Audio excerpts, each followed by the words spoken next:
fiction. Mostly.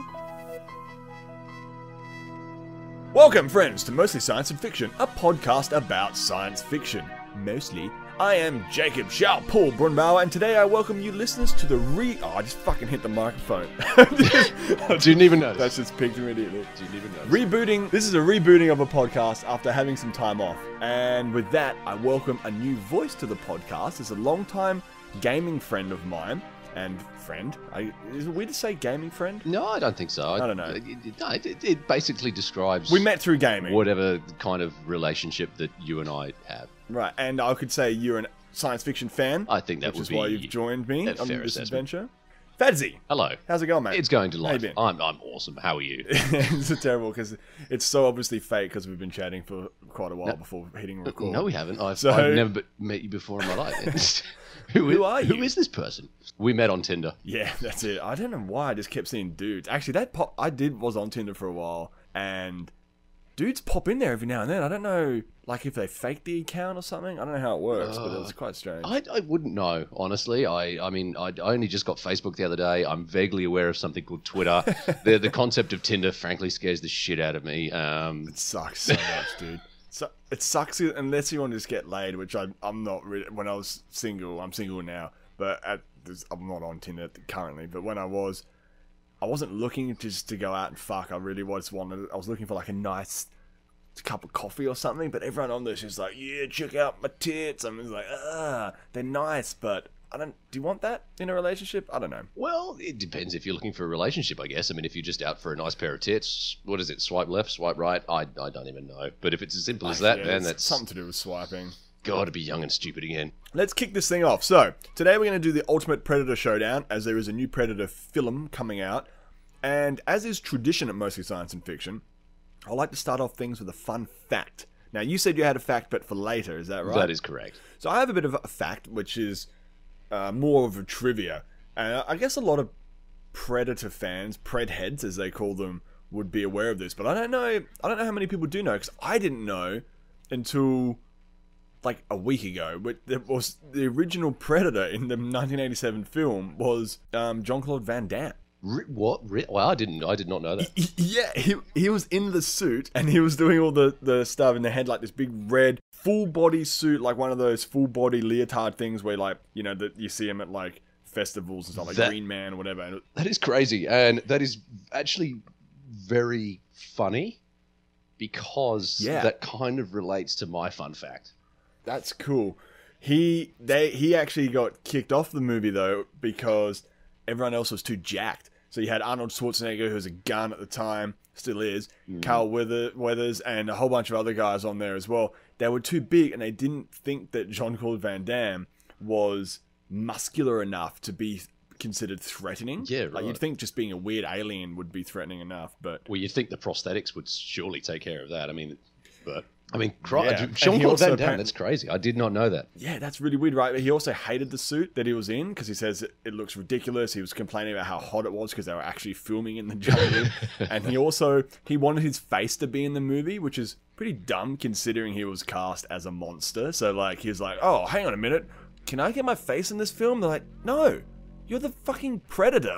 So, anyway, he got kicked out of there, and they brought in someone else a lot bigger to do it. And yeah, it was a whole lot. Like I said, a lot of Pred heads will know this already. There's a whole history about the monster suit because the one that came originally just looked like shit. It looked like this weird bug thing. I mean, I guess the Predator looks kind of buggy. Well, sort of like insect-ish. Spidery. Which you know, that maybe that explains why the Predator is invisible for the first majority of the movie. Well, that's exactly why he was. Because that's one of the biggest things. Van Damme was camera shy. Maybe that's what it was. Who knows? Well, it was also because they were waiting for the suit to arrive on set. They didn't actually they ordered the suit and it hadn't arrived yet. So they had to come up, apparently they had to come up with a solution. They said, let's give him invisibility. So they made like a green screen suit. Did you just drop another fun fact inside a fun fact? Dude, it's fun factception over here at Mostly Science and Fiction. That's what we do. We funception. I like it. So, like it. All right. So, do you want me to drop in my first little fucking? What are we calling this? What are we actually describing this? A fantasy battle, I suppose. Yeah, I'm looking at fantasy battles now. Ever since Predator 2, when we saw the xenomorph skull from the classic Aliens, Alien 3, Alien and Aliens. Alien 3 wasn't out yet, I don't think. And we saw the skull in the ship, in the Predator ship, right? And then we knew it's the same universe. At least supposedly it was. We thought there was always going to be a Predator versus whatever, and the hype was real. It was like Predator versus Alien. This is going to happen. And since then, we obviously didn't get a Predator versus Alien film for ages. There was a lot of expanded universe. There's a lot of expanded universe stuff with Predators. So there's been heaps. So there has been Predator versus a lot of people, which makes this hard, because at first I was like, let's do a Predator versus, I don't know, the Terminator. Been done. Yeah. Okay. Predator versus Batman. There's like 4 editions of that. Predator versus Judge Dredd. Done already. Predator versus Teenage Mutant Ninja Turtles. Done. Really? What about, yep, already done. Really?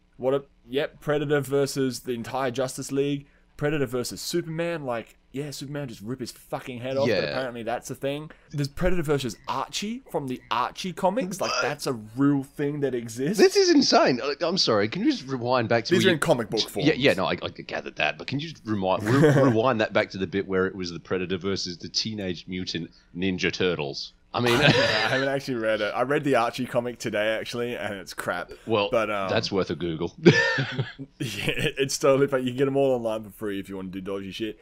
And then there's tons of fan art. So then I started thinking, what would be... Because I started thinking, like, if we're going to do who would win, Predator versus whomever, how would we do it that it's fair? Because I started thinking, what about Predator versus anyone from Star Wars? And I started thinking, well, the Jedis wouldn't work because they just use the Force. You know what I mean? Yep. And so I started thinking...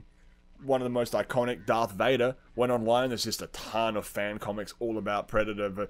There's just been so many Predator versus everything. I found it very difficult to find something that hasn't been done already. But I did manage to come up with 2, potentially 3. But you said you've come up with a couple. So what have you got? Okay. Predator versus who? Well, do you know what? I'll throw this in straight off the bat because you mentioned Darth Vader. Because I also was thinking about, yeah, all right, well, fucking let's introduce Star Wars. Because who doesn't love Star Wars?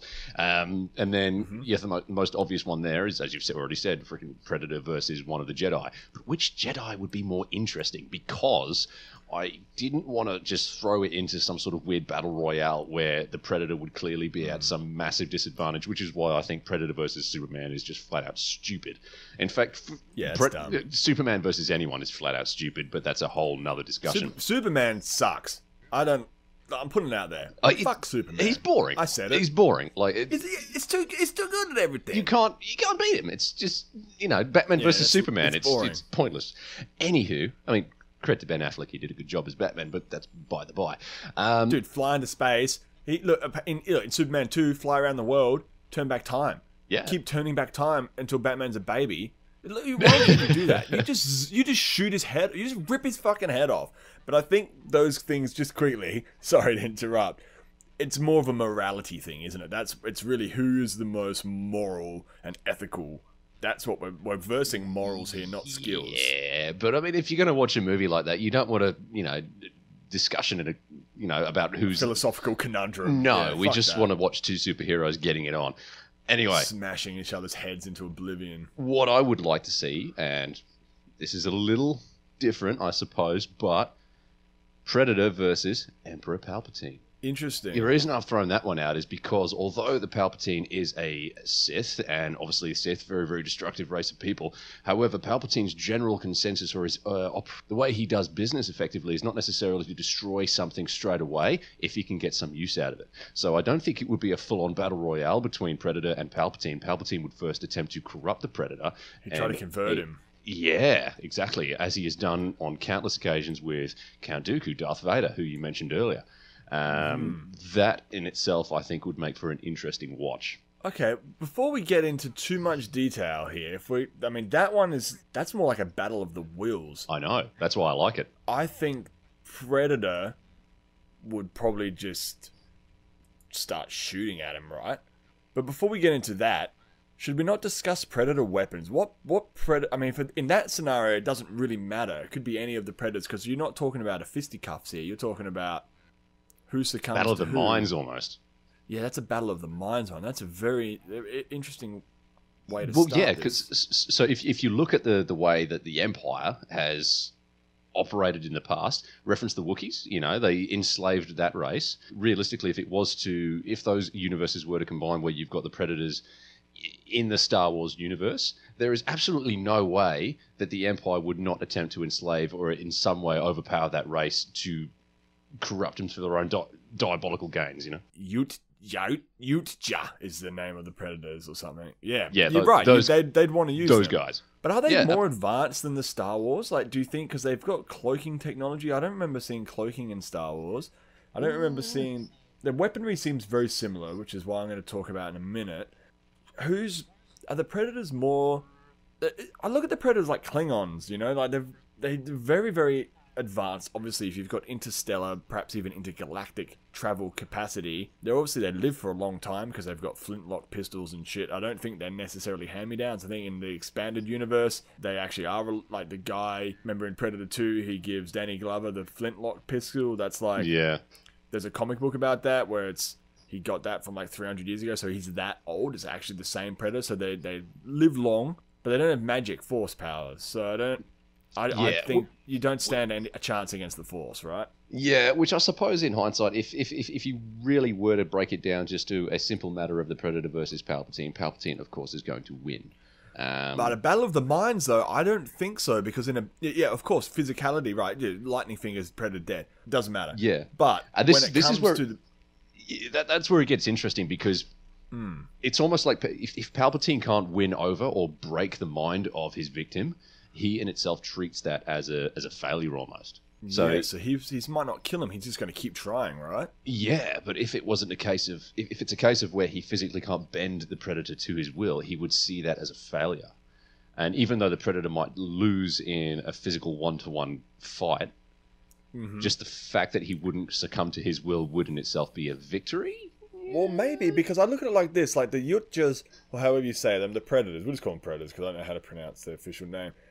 Those guys have a very strict warrior code. Now, they don't have a very strict ethical code. They'll blow up a fucking city block with people in it just because they lost the fight. Like, he won't shoot a pregnant chick or whatever, but at the end of the battle, he's like, fuck this, I'll take out a whole block of pregnant chicks. I don't give a shit. They're bad losers, we can agree on that. Very, very bad losers, but I don't think they can be broken because they're like Japanese samurai. They would rather have... It's more dishonorable to not take your own life. So I don't know if the Predator's mind can be corrupted. I think at the end of the day, he's like, well, can't beat this, can't, boom, set off the fucking explosive self-destruct, you know what I mean? Yeah, potentially, but I mean, the Sith, master manipulators, Palpatine, probably the most manipulative of them all. Jedi, supposed to be an incorruptible race of freaking warrior people, managed to corrupt a few of them. I think it would make for an interesting battle of the minds.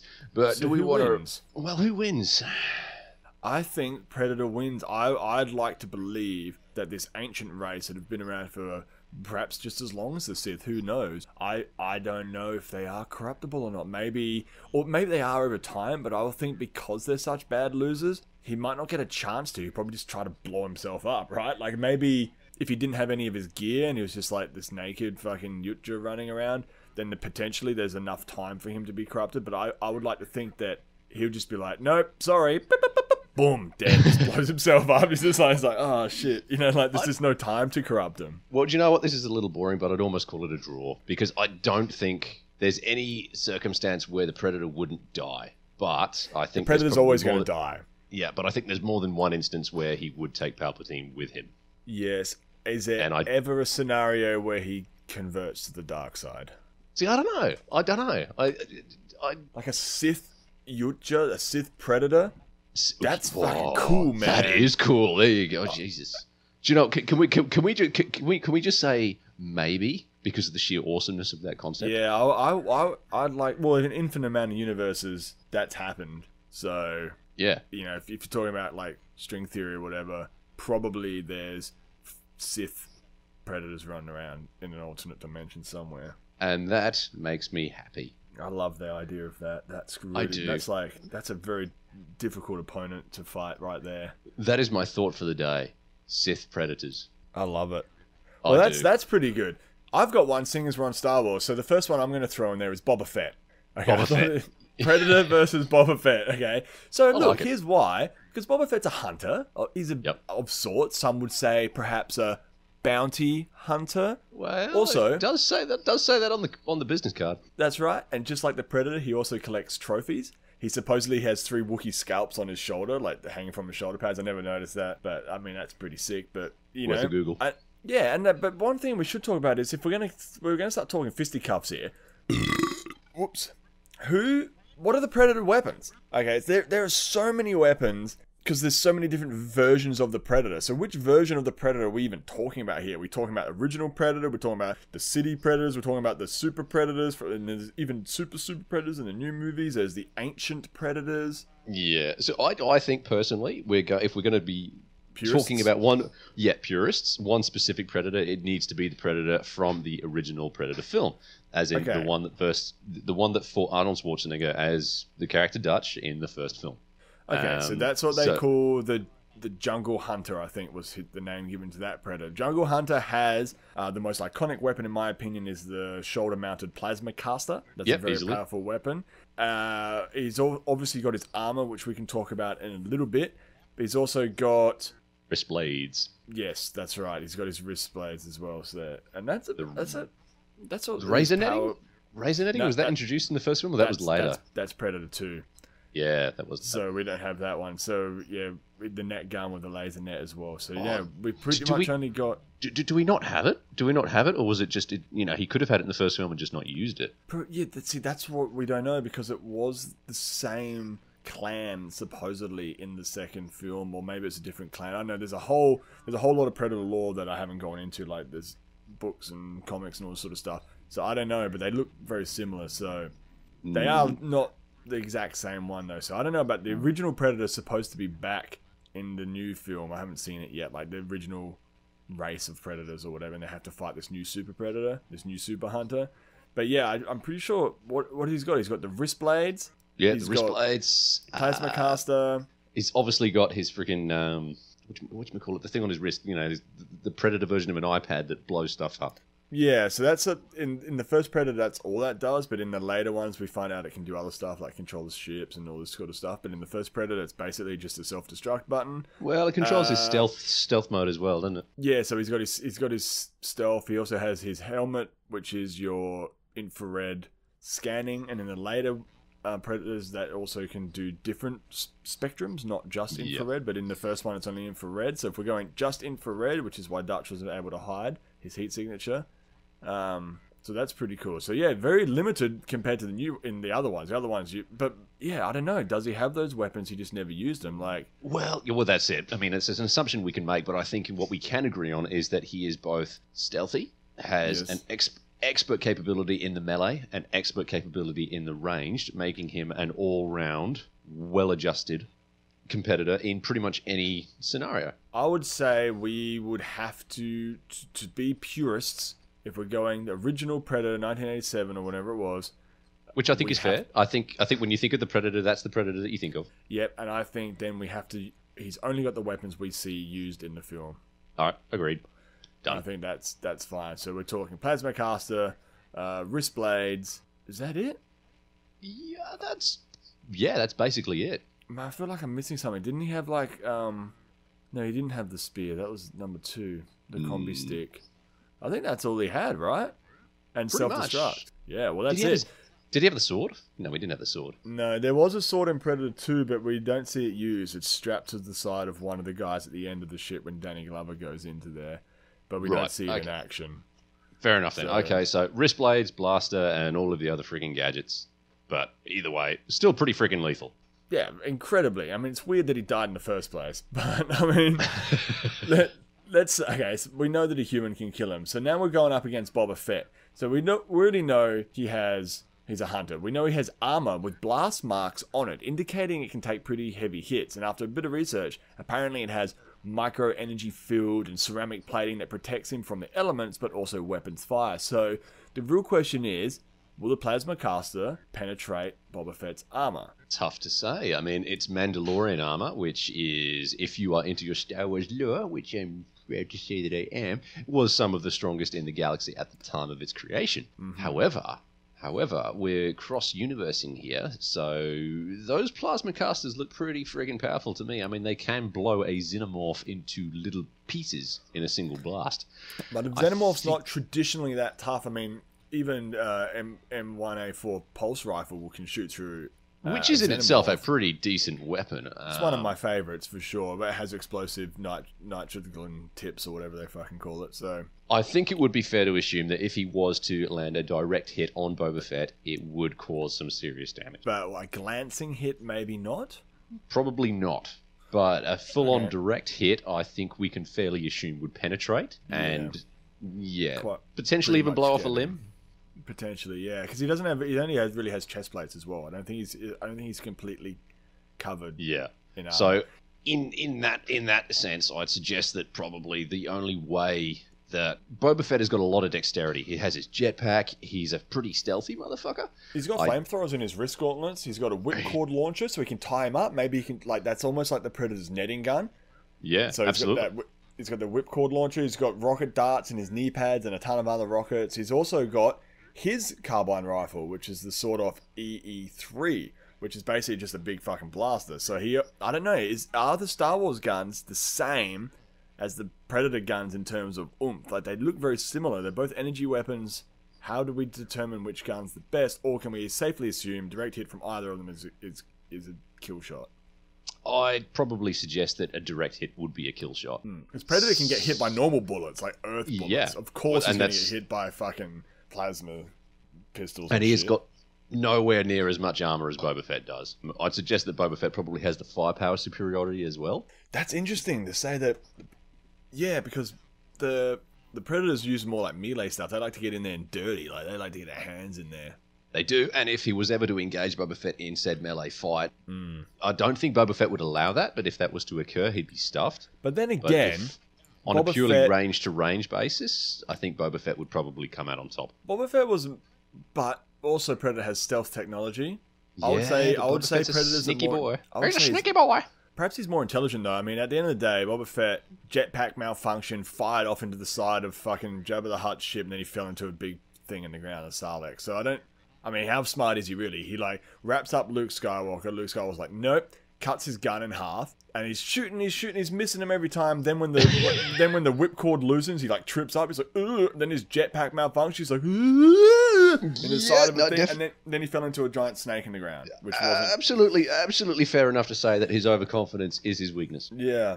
So who comes out on top here? And also, where are they fighting? Are we putting him in a football field somewhere? Are we putting him on an island? Are they in Predator's natural environment, like a jungle or an urban jungle, or do they see each other? This is you got to put some parameters around this, because at the end of the day, fights are crazy, man. You can get the toughest the best #1 fighter in the UFC right now. Why don't we just throw them in an MMA ring? You know, that's what I'm saying, because you could get the best MMA fighter in the world right now, and I could kill that guy easily if I snuck up on him or shot him from a distance or walked up. He's at a bar having a drink and I just stab him in the head. Flamethrowers attached to your wrists. I mean, but if you put me in an MMA ring with him, he's going to rip my head off. So it's Well, all right. Okay. So what are the parameters here? What is a fair and neutral? What about what about the Predator setting? Because it's all about Predator here. What about? Yeah. But Predator. See, the thing about Predators go to the other people's terrain. And Predators, as we know from the movie Predators, take people to their hunting ground as well and dump them off. So I'm thinking jungle. They do, but they're not adverse to coming to other people's training areas as well. So that's what I mean. Do you know what? I'm going to say Outback Australia, because it has vegetation, it has wide open spaces, it has inclement weather. And it's both I think that is the most foreign to both parties. Yeah, so we have the Predator versus Boba Fett in the Simpson Desert, or are you talking more like scrubland somewhere? You know, like Cuba PD or something like that. Just throw them out. No, it's just getting weirder, isn't it? Like, come freaking the Predator, Outback Australia, Bush Wars. Yeah, and do we have a time restriction on this? I think what you have to do is you have to do a best of 3. You have to go Bush Wars. You have to go Predator goes to them. You have to go they go to Predator. So I think one setting has to be a jungle. One setting has to be whomever the Predator's fighting, it's their natural territory. So Boba Fett, we could say, I don't know, Tatooine or one of the clone nations, whatever. And then the third one is a neutral territory, which I'm thinking like a basketball court or something like that. Throw in some urban territory there or something. That's But right. yeah, so we're doing a best of 3 now in varying terrains. Because the terrain's very important. Like, if it's your natural terrain... Well, it is. Like Well, that's what I thought. Just come up with like a neutral battleground that they're not familiar with that has pros and cons. So you've got, let's just make it Outback Australia, man, because you've got vegetation there, which it gives opportunities for melee, and you've got wide open spaces, which encompasses the ranged variation. You've got plenty of opportunity to be sneaky bastards. It plays to everyone's strengths and weaknesses at the same time. Not too many natural predators, but there's lots of snakes. But absolutely, I don't think it's the occasional dingo run off with your bag. But here's the thing, though. I think that plays in favour of Boba Fett. Boba Fett is full armour. Predators don't even wear fucking shoes. King Brown, boom, dead. That'll kill you in like half an hour after being bit, man. You're out. Yeah, that's it. No, you just disturb a rock. Redback, give you a nasty zip. That stings, and that can kill an infant. That's not going to. Yeah, oh, absolutely, it can. Yeah, I mean, who knows? It's not a joking matter. That stuff, that's getting serious there. Yeah. All right, so Boba Fett versus Predator. Who do we think? I think Boba Fett wins, unless the Predator. I'm worried about that suit. Yeah, do you know what? I'd say Boba Fett wins, provided the Predator does not get him into a melee. Oh, yeah. But I don't think... In a melee fight, he can't even do anything. Like, he's useless. But I honestly don't think that Boba Fett would allow himself to get engaged in that melee. No. I've got to give I'll give this one to Boba Fett. And also, just an extra point for Boba Fett, his suit does have climate control.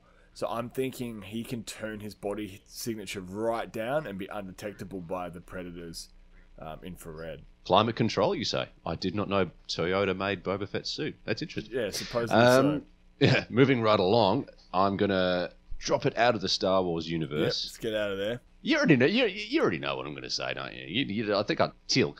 Oh, I forgot you were going to do Teal'c. Okay, interesting. Teal'c. I think I'm going Predator off the bat with this one. As much as I'm a Teal'c fan from Stargate, obviously SG-1, and he's done a few cameos in SG-A as well, plus the movies where we got there Continuum and Arc of Truth. But yes, Teal'c played by I think it would be Judge. Christopher Judge. I don't. Also the voice of Kratos. Oh really? In God of War 4. Yeah, didn't you know that? That's cool. Yeah, jump on YouTube, check that one out. Just watch some of the God of War 4 clips. It's basically Teal'c, but right. Kratos. That's fantastic. Yeah, I don't know. It's exactly the same character. It's crazy. Well, do you know what? I think they both got advantages. I mean, we're assuming that Teal'c has his staff weapon and potentially... Does he have Jafar armor? Like the gold issued armor? Like the full... Because some of those can deflect a few hits, but not many, because even a P90 can shoot through that, so... Let's go no. I think his armor's shit. Let's talk... Yeah, it is shit. Let's talk... We're assuming Tari... Teal'c? Tari Teal'c. So, as in SG Regalia. Pre or post serum, does he have a symbiote or does he not have the symbiote? That's important. That is important. Let's go most current. Okay, so then he's fucked. I was going to say, let's give him in his prime. Let's make him prime. In his prime? Teal'c. So... Are you suggesting that the symbiote somehow made him stronger? It does. I think the healing factor is important with that. Oh... Yeah, but he still retains some... Oh, yeah. All right, okay. I don't know. And is he using his staff weapon? All right, fine. Or is he? Yes, of course he's using his staff weapon. I would argue that Prime Teal'c is dual-wielding P90s, which he's done in a few episodes. I didn't think that came until later. I thought that was post-symbiote. Yeah, it was post-symbiote, but it's... because I think he'd take more people out with those dual P90s. Yeah, I don't know. No, okay, all right. I'm going to set the ground rules this one. Right. Screw you. Is my entry. Okay. It's going to be Teal'c with symbiote, with staff weapon, SG Regalia. Okay. Go. Oh, yeah, sorry. So Teal'c without hair is where... yeah. is where I'm going. All right, no, that's good. I would say... Yeah, honestly, I think it would be very, very, very close. Teal'c's fucking tough. He is tough. He has wrestled gods before and come out on top. He's very intelligent. He's a seasoned warrior. He is a seasoned warrior. He is expert with the staff weapon, expert in close combat. A lot of similar skills to the Predator, some might argue. Does the Predator get his cloaking, which we've established he does? Yes, however... Maybe it'll be too late, like Teal'c could be like wide-eyed, boom, straight shot with the I don't know. There's been a few instances there where Teal'c has had to deal with cloaked enemies in the past, and we've seen that he's kind of got that like that sixth sense, that warrior instinct. That's true. He does have cloaking experience. You're right. Most notably, there was a bounty hunter. Not unlike Billy from the Predator film. Yeah, interesting. Look, I want Teal'c to come out on top for sure, but I just... if we're going traditional Predator, maybe that's a little bit more matched because there's no disc blade or whatever, that fucking... What's that disc blade thing called? I think it's called a disc blade. Smart disc. They got the no. Smart disc blade. It's a weapon, not a USB. Yeah, no, they call it the smart disc. That's its official name. Power glove, which is like little lasers, swords, net gun, plasma caster, self-destruct. They got the shurikens. You've got the spear gun, the whip, the wrist blades, arm blades, ceremonial daggers, which isn't really a weapon, it's used for ceremony, but combi stick, gauntlet, plasma bolt. I mean, if we're going like new Predator, he's fucked. But if we're going like we said, traditional Predator, and he just has a plasma caster, which is actually quite slow firing. It's kind of like... It's more like a sniper. It sort of takes a while. You got to reload the bolt or whatever. But it's somewhat similar speed to a staff weapon. Some might say. You would say that. Some would say that. Sure. Yeah. I think it's pretty evenly matched. So scenario. Let's break it down. They're in the outback. Teal'c's walking around. Has he got anyone with him? Yep. He senses something behind him. He looks over his shoulder and cocks his eyebrow. Yep. I want him to say indeed at some point. Yep. There is something in the bushes, O'Neill.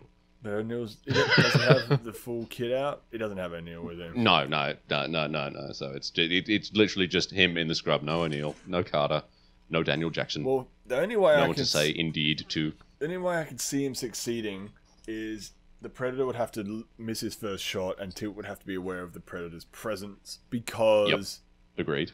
Infrared, he's going to spot Teal'c a mile away. Yeah, we can fairly assume that the Predator will spot Teal'c before Teal'c sees him. Yeah, so the only...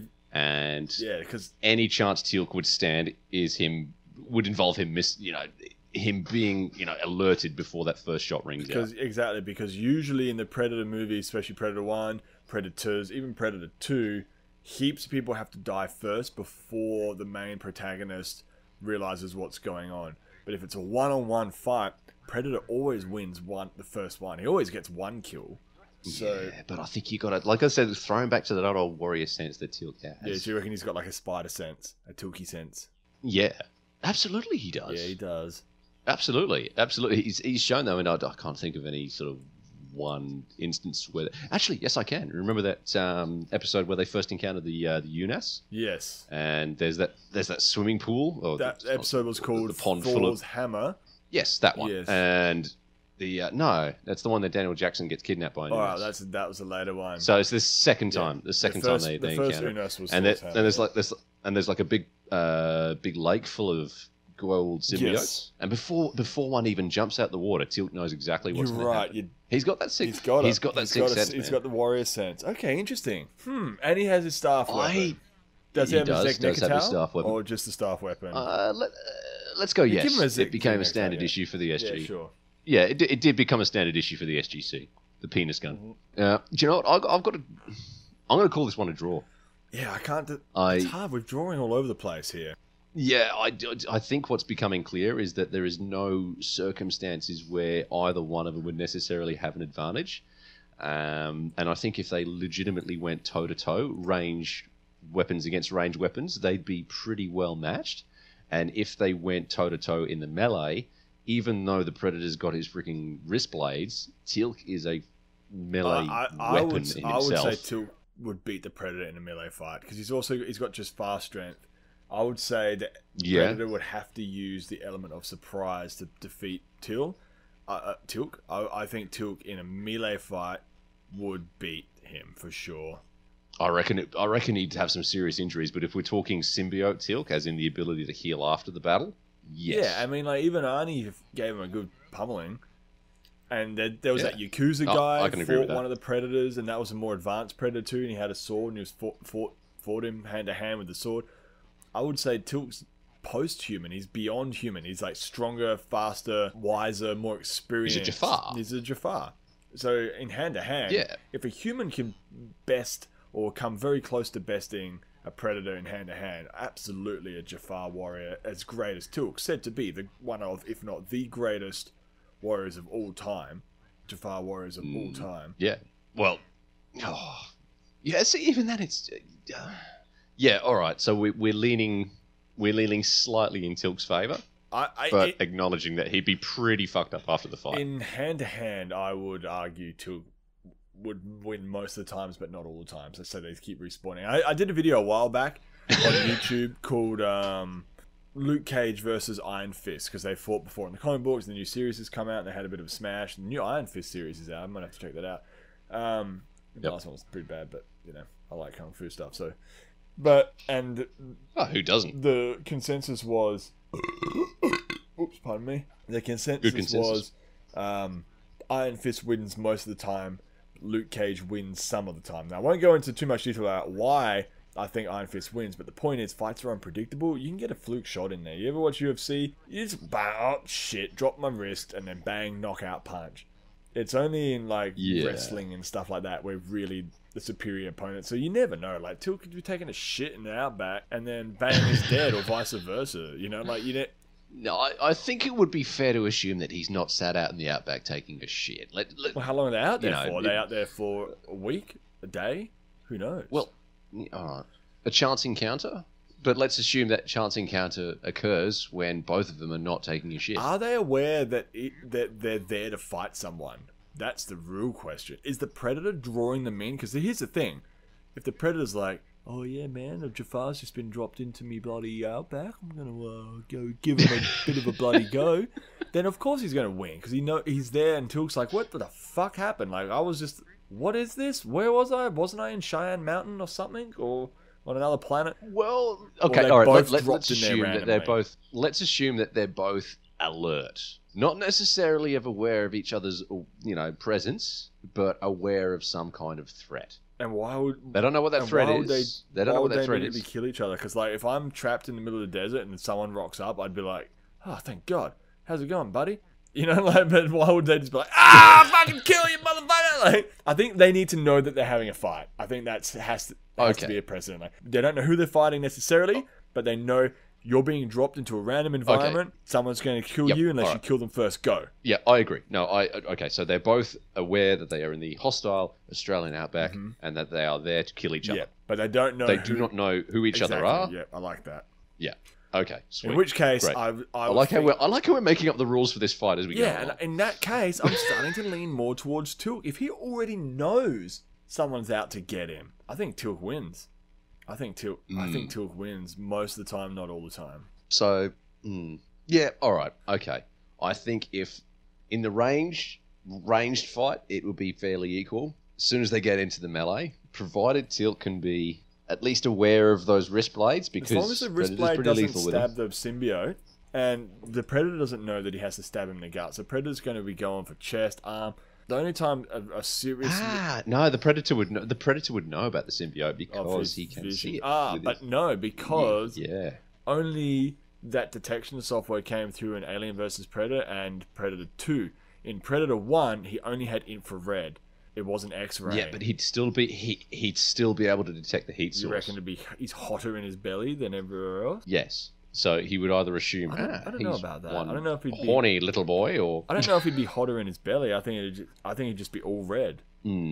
I'd still got to call this one. In Alien vs Predator, the Predator scan could detect lung cancer on one of the things, but Alien vs Predator is not canon. Yes. Plus, we're not doing that. And in Predator 2, they had different light spectrums. In the original Predator, all we saw was infrared. Now, I don't know if infrared, you can see intricacies within a body. I think you just see heat. I don't think you'd be able to detect the symbiote, to be honest. Tough call. You call it a draw. I'm calling it a Teal'c most of the time, but not all the time, because you've got too many fucking draws. Here's one for you, though. Now, here's a very interesting one. This is, I guess we'll have, I don't know how many more you've got, but we don't have much time left. So, and this is the one I really want to talk about. Obviously, here's a fucking killer, okay? Predator versus Kevin McAllister from Home Alone. Okay, now, hear me out. Now, you're immediately thinking, small boy in the 90s, dead, right? Wrong. Who's good at setting traps? The Predator. Who's also good at setting traps? Kevin McAllister, not unlike a Predator. Who's good at shooting things? Who's good at shooting an air rifle? Kevin McAllister. Who's good at stealth? Predator. Who else is good at stealth? Kevin McAllister. He's tricky and sneaky, and we know Kevin McAllister can use the environment as natural camo. Oh my god! He blends into the nativity scenes. Okay, he's pretty good, man. Come on. Like, the Predator goes into I don't know about if they're in the Outback, like how much time, because when I wrote this, I didn't think of the Outback setting. I thought of the Predator going into Kevin McAllister's house and just getting fucked up by paint cans and shit. But, like, I think about it, man. Plus, Kevin McAllister has a superpower, and that is he can summon a companion. So in Home Alone 1, he can summon Old Man Marley, who has extreme stealth and a massive bludgeon, which is the big snow, and he also has fear factor, and maybe he just terrifies the Predator. In Home Alone 2, we've got Pigeon Lady. Again, fear factor, but Pigeon Lady also has a bonus. She can summon an army of disease-ridden birds. We got avian bacterial infections, including histoplasmosis, which is a fungus that the birds carry in their feces, which can be fatal if it spreads to the lungs, so maybe it's like a poison. Jeez, you've done some research on this. Absolutely. It's just like a slow death. Plus, New Yorkers always talk tough. Like, yeah, we're New Yorkers. We're tough, you know? We're New Yorkers. So, these are New York pigeons. They've got to be the toughest pigeons around, dude. I don't know, like... Well, I suppose that's fairly reasonable to assume. I just can't believe that you're pitching the Predator up against Kevin bloody McAllister. Well, I mean, he's pretty tough. He's a tough little kid.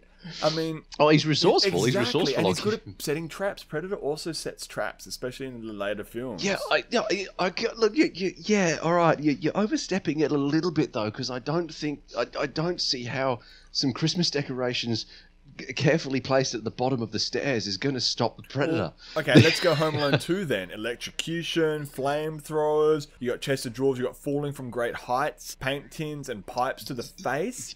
Yeah. Okay, so I went through and there's a really good video on YouTube, right? And it's called Home Alone's Deaths. So when you got Harry and Marv over the two films, Home Alone 1 and 2, Harry would have died, and this is also including a massive amount of torturous injuries. Harry, played by Joe Pesci, would have died. Joe Pesci would have died 9 times, and Marv would have died 14 times. So Kevin McAllister has the ability to kill. What are we looking at here? 23 people in a few hours. If he can kill 23 humans, yes, but there is a very clear difference between lovable villains played by Joe Pesci and Marv versus the Predator. Daniel Stern. Yeah, okay. So Joe Pesci, Daniel Stern, Marv and Harry. Okay. So you're saying that a paint can, if you can't kill a Predator, is that what you're saying? Like, because it's a constant beatdown. Okay, Predator. Let's give Kevin McAllister the advantage. Predator's entering his home. He's preset the traps. It's his house, and he's going to defend it. Okay, Predator puts his hand on the door to open it, burns his hand. Out of use. He's fucked his hand. Walks in, blowtorch to the head. He's probably already fallen down a bunch of stairs by now. Plus, we know, like we established earlier in the podcast, we know Predators don't wear shoes. Nails, Christmas toys, all kinds of horrible things. Little micro machines, those little toys, stabbing him in his feet. Come on, man. He's gonna look like John McCain from Die Hard. Bloody feet and shit. Leaking fluoro green blood everywhere. Just rewinding it back to the bit where the Predator puts his hand on the red hot doorknob. Okay. What can the Predator see through his visor? Okay, so he won't put his hand on the doorknob, but he doesn't necessarily know that there's a blowtorch on the other side, does he? True. However, paint tins. I don't think that... Okay, so when Joe Pesci gets his head incinerated, he stands there screaming for a good 13 seconds or thereabouts. Yeah, okay. I don't think the Predator would do that somehow. Plus, the Predator's wearing a helmet. Yeah, but maybe the flame distorts the electronics. Because Predators think whatever effect it would have would be momentary. Okay, what about a fucking paint can to the face? Boom! Or a brick from a 10-story building just smashing down on top of a Predator. Yeah. Okay. So again, the Predator is a master-killing machine from an alien tribal race hell-bent on perfecting the art of the warrior. I'd like to think that his reflexes are a little better than Joe Pesci's. Well, yeah, well, Joe Pesci had good reflexes. It was Daniel. Well, let's call them by their names. Daniel Stern, but Marv was the one who got hit in the face 4 times with a brick over and over again. But that only says, if anything, that just proves how good Kevin McAllister's accuracy is. Like, he's lobbing bricks. Like, that's pretty impressive. I will give him that. However, I think most people would be able to dodge those bricks, and this is a Predator we're talking about. Yeah, but I mean, the Predator doesn't dodge everything, does he? Like, Look, I've got to say, man, I'm sorry. I know you've put a lot of thought, a lot of effort into this, and I can see that you're very, very passionate. Okay, no, I got it then. Okay, how about this? Predator versus Marv and Harry tag team, because they are immortal. Like I said, they should have died 9 and 14 times. That's 23 deaths cumulatively. This is canon. They can take bricks to faces. They can take shots to the head. They can survive. When he turns that electrocution thing up on the sink or whatever, on the washing machine, Marv turns into a skeleton. He's electrocuted so much. When we were talking great scene, thousands of volts, and instantly back to being a human again. They've fallen from 10-story buildings. They've been covered in pigeon shit. Predator versus Marv and Harry. How do you kill what cannot die? Exactly. So here's how they win. Because I thought about this as well. What do you got? Okay. All right. I don't think that they'd be able to survive vivisection somehow. I don't know. If you look at Home Alone 1, they have all these burns on them. Now I know that Joe Pesci did have a scar in Home Alone 2. He also had his head set on fire multiple times. Didn't do anything. They had so many brain concussions. And like I said, Marv literally had the skin boiled off him with electrocution, and then instantly later, he's back fully flesh. He's like Wolverine, dude, but even faster. He's like Deadpool. So what you're saying is that Harry and Marv are they're gods. They're immortal gods, but they're stupid. And this is why I'm thinking, I don't think they can beat the Predator in a fight, but I don't think the Predator can kill them. So I'm thinking... I think the Predator would probably just get bored and leave. Exactly. He either leaves or he dies of old age. Marv and Harry outlive the Predator, they win. They can't die, dude. They're immortal gods. Like, what is their race? Like, what is there? Where are they from? Maybe they're predators from another dimension or something.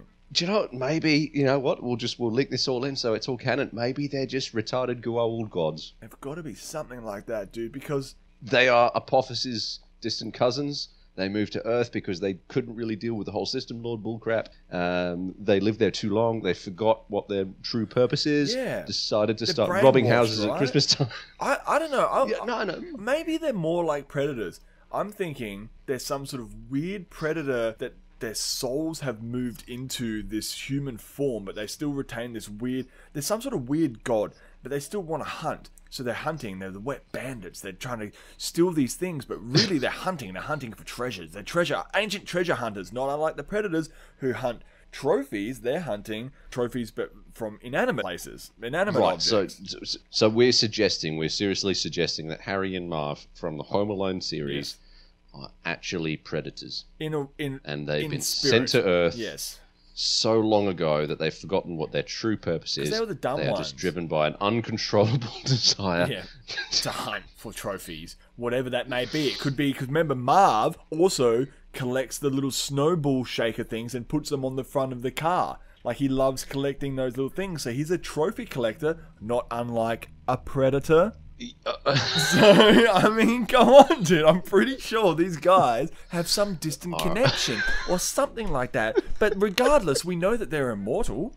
Maybe they age, but they're invulnerable at least. They will probably die of old age at some point or transcend to a higher plane of existence. Who knows? I mean, all right. Taking everything that you've just said into serious consideration, and I have considered I still can't believe I'm... Okay, all right. Just entertaining this thought for a second. They're indestructible gods. They can't be killed. They can't be killed, dude. Like, and they're somehow in a situation where they're standing off against the Predator. In the Australian outback, yes. So let's get serious for a second. Let's get real serious. We've got Marv and Harry from Home Alone 1 and 2, immortal gods, possibly descendants of predators themselves, or maybe they were the original and the predators are descendants of them. I don't know. I don't want to look too much into it. They're thrown into the Australian outback. They know they have to fight the predator. The predator's there. Nobody can leave until somebody dies. That's the rules. I'm just putting that in there now. It's like there's a force field around this little segment of outback. They can't die. Predators live for hundreds of years. So in this scenario, we've just got Predator just killing these guys over and over again until he dies of starvation or something. So Harry and Marv win because the Predator dies of old starvation or whatever. Or starvation or all right. Circumstance. Sure. Like snake bites or something. Sure. Do you know what? That scenario is freaking ridiculous. I'll pay it. Dude, it's Marv and Harry win, right? For sure. They might get arrested. You can lock them up forever, but they can't die. And you know what? I reckon that would make a premise for a really interesting concept. A villain who's just useless at everything, but can't be killed. So all he does is just sits in prison his whole life. Like, he gets captured, like those guys do. Eventually, they somehow manage to escape. I mean, they also, don't forget, they did escape from prison. Yeah, no, they're somehow... It's crazy. They're actually very resourceful individuals. It's just a shame we never see that on camera. But I think it's some weird sort of thing is because Kevin McAllister has some sort of weird, uncanny, godlike power as well. Like, they're like the devil and he's like the god. So when they meet, inevitably, they're the one thing they can't conquer is Macaulay Culkin. So Kevin Macaulay Culkin is God. He's the good guy and all of this. Yeah, he is and so he goes up against. I'd actually liken him more to I'd more liken him to Damien if we're going to go down that route, as in the possessed little child route. And right, but he's got a good heart. Harry and Marv are the actual. Because he helps out. Yeah, does he really? Well, he helps out that old guy at the end. He's coming of age sort of thing. Like, he learns that old man Harry or whatever his name is. What's his name? Well. Old man Marley, old man Marley. Yeah, he's old man Marley. The snow shoveling dude. Yeah, he learns it, and he tells him to go talk to his son, and he gives him some good advice. And then old man Marley goes and visits his daughter and the son his granddaughter who hasn't seen her for years. And he also helps out that pigeon lady. He accepts her despite her being covered in bird shit, which is, I think, quite humbling. I mean, so what you said, yeah, no, it's an emotional moment. What we're saying is that he identifies more with loners than he does with his own family. He is prepared to, approach and give the benefit of the doubt to a man that he's told at the start of the film is actually a homicidal maniac who murdered and buried his family. He gives him the benefit of the doubt, yeah, and he's salting the sidewalk. Yeah, so I don't know, Kevin McCall, maybe he's neither. Maybe he's like a Loki. He's kind of like good, bad, good. Bad. I think I'd liken him more to Damien. I'm thinking more along the Omen lines there, which is potentially why the Predators, aka Harry and Marv, have been sent to kill him. So you think they were sent from God? So what about? We can't do this. We can't do Harry and Marv versus Kevin McAllister because we already learned how that turned out. I was just thinking, what about there's two movies that already exist? Oh shit! Yeah, and I would have gotten away with it too if it wasn't for that pesky law enforcement. That's right. So at the end of the day, look, I'm looking at it like this: Predator versus Marv and Harry. I have to give it to Marv and Harry, dude. Like they win. Because they can't beat the Predator in terms of an actual fight. But they can't be killed either, which means they outlive the Predator. Yeah, okay. I think that's the most ridiculous thing ever, and it's going to upset a lot of people, but I can't argue with the logic. Marv and Harry win purely from the simple fact that they can't physically beat the Predator, but they will simply outlive him. They outlive him, so they win on a technicality. They win on a technicality, yeah. It's basically a count-out. Yeah. Yeah. All right, you got any more? No, I just can't believe I had that conversation. I'm not even going to give you what my last one is after that. Screw you. All right, then I want to... Are you sure you don't want to do it? Do you want to hear what it was? Because it's not even... What is it? And we'll kill it immediately. We'll kill it in 10 seconds. What does it go? Okay. The Doomslayer. Oh, shit. That is a good one. I know. Doomslayer wins. The end. Yeah. Nothing, he can't be beaten by anything. Ever. He literally fights demons because he's the friggin' Doomslayer. Yeah. No, and literally, the more demons he kills, like fighting demons rejuvenates him. He can't be beaten. Yeah. However, this does lead into my interesting fact. Oh, okay. Let's hear it. Okay, so the original Doom games. You remember how you were talking about Jean-Claude Van Damme earlier? Yeah. The model. So when you play the Doom games, all you see of the Doom character is the little face at the bottom of the screen. Yes. Jean-Claude Van Damme. No way, because that looks more like... Who am I thinking of? No, it's modelled off Jean-Claude Van Damme. True story. No way. I know. I told you it was funny that you mentioned him earlier. I'm thinking Wolfenstein. You're thinking of Wolfenstein, also by ID Software, funnily enough. Yeah, because Wolfenstein looks like... who's the big dick guy? That would be me? I don't know. No, you know, big dick, blonde. Big dick? Oh, Dolph. Dolph Lundgren, yeah, of course. That's who I was thinking. Yeah, no, I'm thinking Wolfenstein. Yeah, you're right. Interesting. Wow. Yeah, no, true story, yeah. Jean-Claude Van Damme. See, there you go. The circle becomes whole. So hang on, it's modelled after him, or he was paid to have his likeness in the game? Like, what do you mean? I don't know the full story behind it, but I know that it is Jean-Claude Van Damme. True story. Wait. Everyone's going to be Google searching that one so now. it is Jean-Claude Van Damme, not it's modelled after him. It is Jean-Claude Van Damme. So he... well, I mean, I suppose... you can't... I mean, it's pixelated, so obviously it is modelled after him. But yes, it's Jean-Claude Van Damme's face. Wow. That is a fun fucking fact. Now, that's great. So we can agree... I'll just recap real quick. Who was your first one? Predator versus... First one was Emperor Palpatine. And we decided that in a fisticuff... You called it a draw, but I called it a battle of the minds, and I would actually give that to Predator. I think he couldn't be corrupted, but you think he could be. I think well, no, we agree that there will be some universe where that would happen, and that would be epic, because then we'd have Sith Predators. Okay. However, if we are talking this singular universe, as in the Emperor Palpatine that we know and the Predator that we know versus each other, there is no single circumstance where the Predator would walk away alive, but that the Emperor would consider that a defeat because he would be unable to corrupt the Predator. Because the Predator would rather die than walk away. Yeah, which is in itself a victory, so I will give that one to the Predator. Nice. Next one after that was Boba Fett, and I can't remember where we landed on this one. No, we agreed that so long as Boba Fett does not allow himself to be engaged in the melee, which I don't think he would, he would win. He would win. So that's probably leaning towards Boba Fett in that scenario. And most of that, I would argue, is because of Boba Fett's armor. So he might get a hit and like glances him, and then he's on board. But interesting. Yeah, I'd suggest that so long as he doesn't get inside that melee zone, Boba Fett takes the cake on that one. He might win that one, unless he falls into like a snake pit or something. What do we got here next? We have your one. Tilk, of course. Yeah, I think Tilk wins most of the time. I'd still call it a draw. Really? That's just me. Interesting. I think they're matched pretty evenly on both the ranged and melee areas. That is a really good one. That's a tough one. Leave a comment. It is a tough one. I might cut that out and make a YouTube video out of it and see who would win out of that. Because just a single YouTube video on Tilk versus the Predator? Yeah, no, I'll just cut the audio out of this and fucking bang. Because I'm really interested to see what people would. We need an outside opinion on that. Because I'm thinking Tilk, you're thinking 50-50. I think it'd be a draw. I'm like 55-45 on this one in favor of Tilk. But that could be biased because I'm a fucking Stargate nerd. Yeah, no, do you know what? So am I. But honestly, and that's the thing you got to consider. Like, is this like you want Tilk to win? I want him to, but that's how I started. I was like, that's what I started with. That I said I want Tilk to win, but I don't think he can. And then we put these parameters in there, and then we made the rule. They both know that they're hunting someone or being hunted. Yeah. And then I went, and you made the very good argument of the warrior instinct, and I'm like, it's Tilk, man. Yeah, absolutely. It is Tilk, and Predator. But the Predator, exactly. Dude, that's the hardest. It is one. A tough one. You're right. You know what? It's a tough one. You know what? I'm calling draw as well. Absolutely. There you go. Do you know what? Too hard.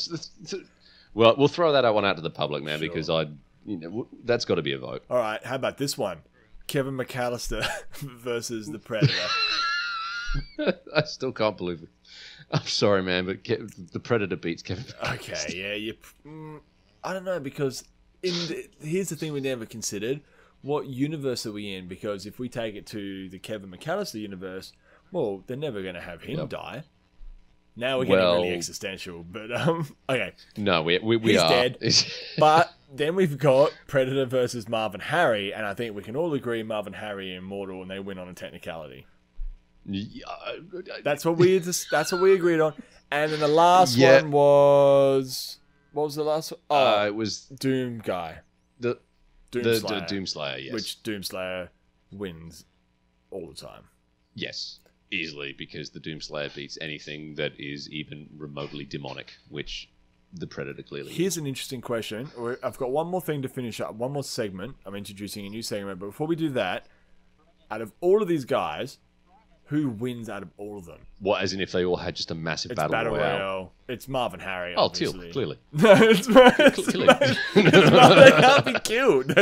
Everyone else would just shoot each other, and then it would just be Marv and Harry standing around like, oh, no. They'll probably get arrested. No, do you know They'll what? get arrested. I would argue that it's actually Palpatine, because Palpatine would corrupt Marv and Harry in a matter of seconds. Interesting. And it would just be a case of the Palpatine hiding in the background using the Force to survive while the Doomslayer beats Harry and Marv into Wait, does an ever-increasing pile of pulp. Doomslayer's incorruptible, though. Does Doomslayer beat Palpatine? No, because what would essentially it's a draw again, because Palpatine would corrupt Marv and Harry, Easily. and the Doomslayer would be stuck in an endless, never-ending cycle of beating Marv and Harry to a pulp. Harry, who are invincible gods. I mean, we don't know necessarily that. I don't want to retread this ground, but we don't know if they're necessarily invincible. We just know they can take a fucking ton of beating. We're assuming that they can't die. That is the only premise that they have for beating the that's Predator. true because of that electrocution scene where he turned into a skeleton, had no organs or flesh left, and then moments later respawned. So yeah, I mean, I would argue that we've never physically seen them have a limb removed vis-a-vis their heads. Yes. Which would probably happen in a Predator But fight. we can only However, go on what, we are making. Yeah, we can only go on what we're making the assumption that they are. Yes, we're making the assumption that they are immortal. And Predator 1 and gods doesn't remove heads except by shooting the heads off. So, but the fact that we've he doesn't cut heads off or anything, so only in Predator 2 to do that. We're talking Predator 1, so we could assume, but he does shoot some people in the face and their heads explode into gelatinous nothingness. So we have to, but because we've seen them take bricks and paint cans and fall off buildings and have only very minor injuries, I'm thinking they must have a very tough exterior. So probably it's just even a Predator bolt. Would their heads explode? Yeah, I would argue if Marv can take a brick falling from a good 7 or 8 stories high, 4 bricks actually in a row. Yep, and it doesn't. Like, it makes a scratch. It doesn't fucks really it- even it make a fucks his- dent in his skull. It fucks his brain up a little bit. But but there's no fractional clearly damage. concussed. Like he recovers relatively quickly as and well. then he goes on to get shot in the dick a bunch of times with a staple gun, fucking falling down a flight of stairs, hitting the pan with paint cans, electrocuted. And also, don't forget, here's one we never thought about. Marv had his head set on... Sorry, Harry had his head set on fire, did a handstand, so he's quite dexterous, and then dipped his head into a toilet filled with kerosene and literally blew up, and his head was intact. All that happened was his hat, which must be some kind of armor because only the top of the hat blew open. So like he blew his fucking head off with a flame bomb and didn't die. Yeah. I think these guys are immortal, dude. Definitely immortal. No, I think that's the writings on the wall with that one clearly. All right. So here we go. I still can't believe that's a conversation. I was thinking about it, like, because it was actually Rolfie. Shout out to Rolfie's idea, who we absolutely must get on the podcast soon because I was up for like 4 hours talking to him last night just on Facebook voice chat. He is so fucking funny, dude.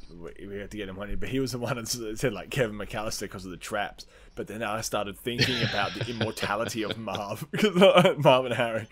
But okay. All right, then we'll finish up. So here's what I'm going to do. I've got a new section we're calling Where's Who Now?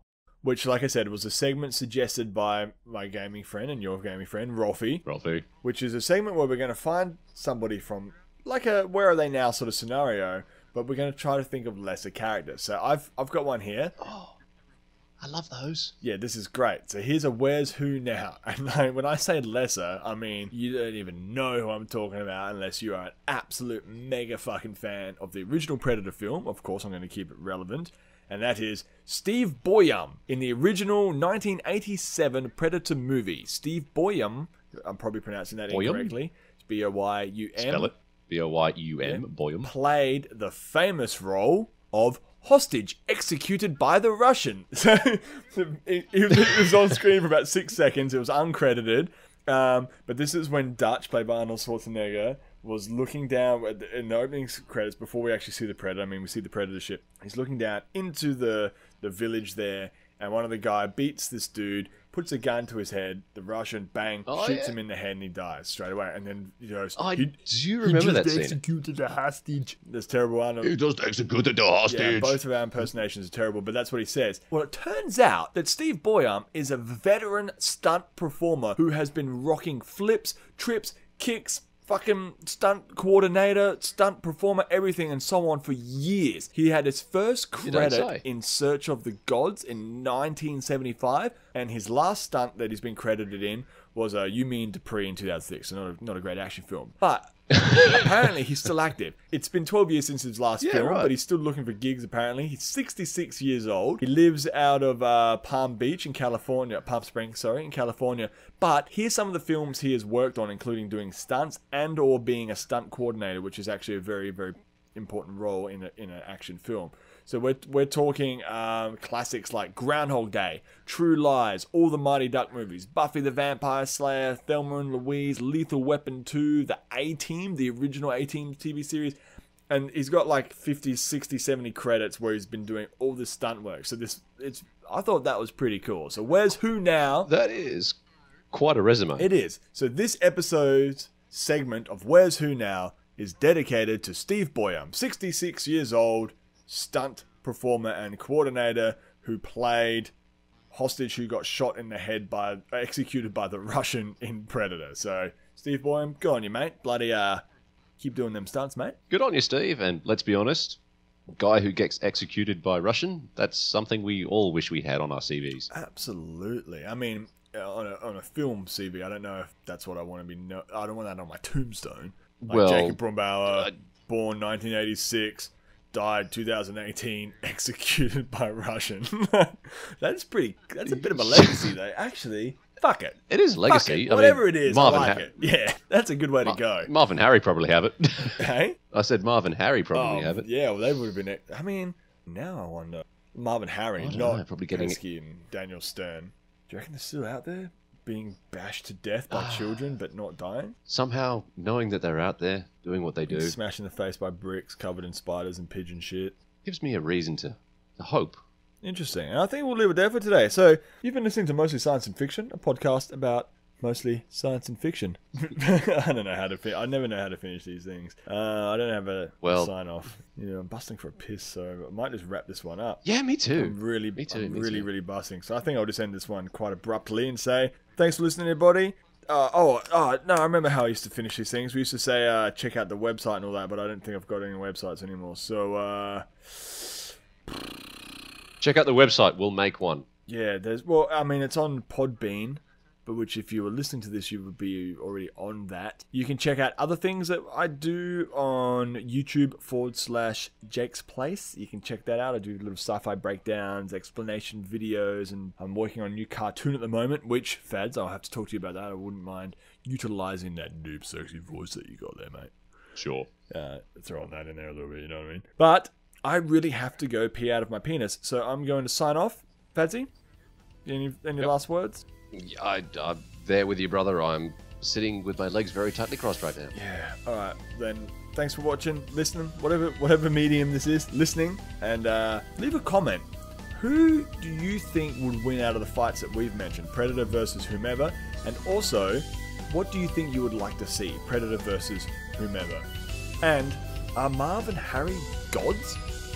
Thanks for watching, guys. I'll see you next time. This is just going to be a unanimous vote for Kevin McAllister. I know it. Absolutely.